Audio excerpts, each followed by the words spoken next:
So Lisa asks, how can we relax more into our being and become more free from the doubt and distrust? So that, I think we pretty much have covered a bit of that. So the doubt and mistrust is a function of our survival brain. It doesn't mean there's anything wrong with us. It just means that we're stuck in survival brain. So relaxing by breathing. And what are some other ways that any way really that you like to relax is you relax and prioritize that time to allow yourself to completely disconnect and to feel that state of relaxation. But doing that at least twice a day and every time you feel stressed works like magic. Yeah, literally. And then the second, I remember when I was reading this, and it was like, I love how you've answered your own questions as you went along. That's beautiful. That's connecting to your wisdom, right? And so you put strengthen the root chakra and connection to Gaia. Precisely. Aside from the physiological reconnecting to your higher order thinking, is grounding into the earth. Like our earth holds the energy of stillness. The earth holds that energy of groundedness and that energy of support. And so when we allow ourselves to either go out in nature or even visualizing we're in nature, that's the beautiful thing with the subconscious. It doesn't know the difference between real and imagined. And so if you're not able to get out in nature, you can certainly close down your eyes and bring nature to you. You can imagine yourself anywhere in your favorite nature spot and then feel the connection. So take your awareness out of your thinking mind and feel the earth beneath you.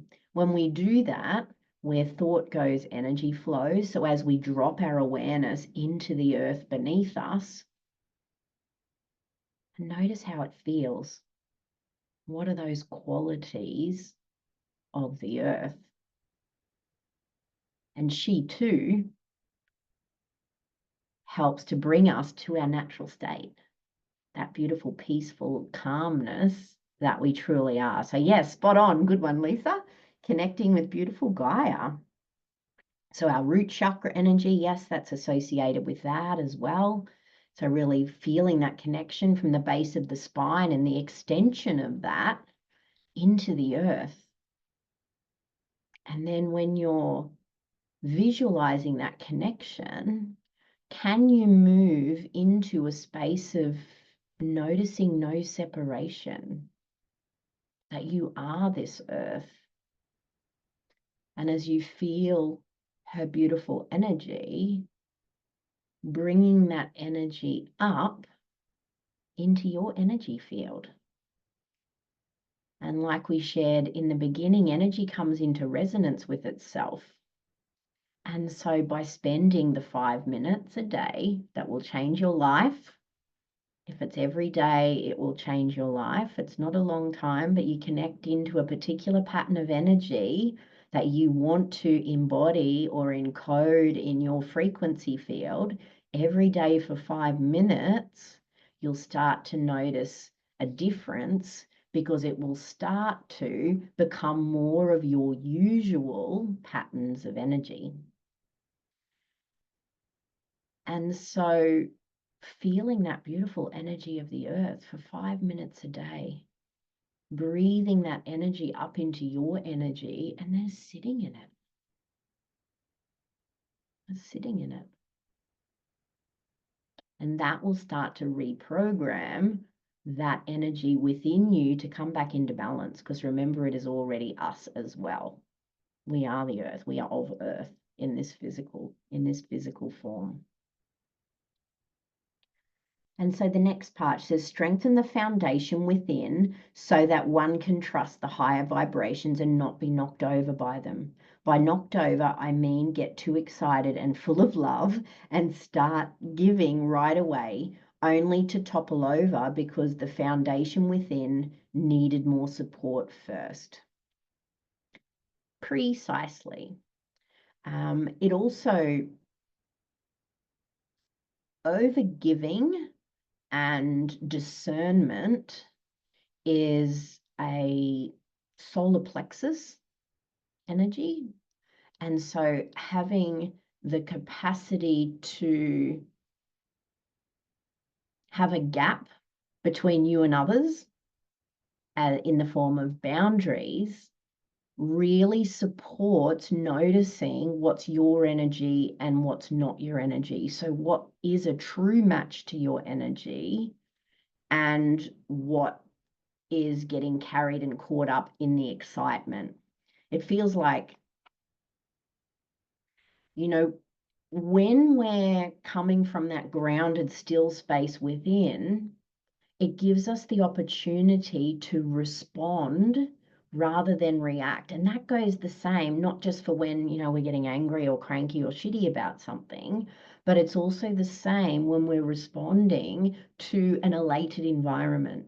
You go into it in an environment where everyone is, so beautiful and, acting like they love everybody. And maybe they do in that moment, as you do.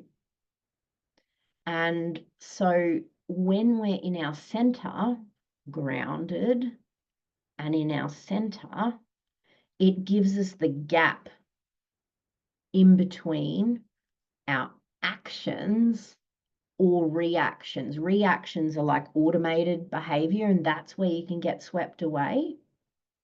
Actions, discerned actions, happen when there is that gap, when there's that pause to, how does that feel for me in the grounded state?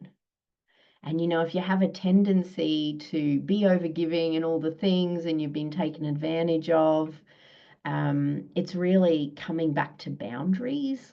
I'm sure you've heard that before. And, in my experience, I had no boundaries for a really long time. Being so energetically sensitive, I'd get absorbed by the wash of everybody else's energy, all the time. And it was so fascinating in my being, it wasn't until I was okay with myself, exactly who I am, all of a sudden it was like, it wasn't like a protection layer. It was just like a boundary, because through that self-acceptance, I was able to embody me enough to be able to discern my energy from other people's energy. And so that feels like something that's there for you as well. So definitely the grounding to be able to hold your center, to be able to hold that spaciousness between action and reaction and getting caught up, in the moment, and that capacity to discern what's true for you and what's true for others in that moment.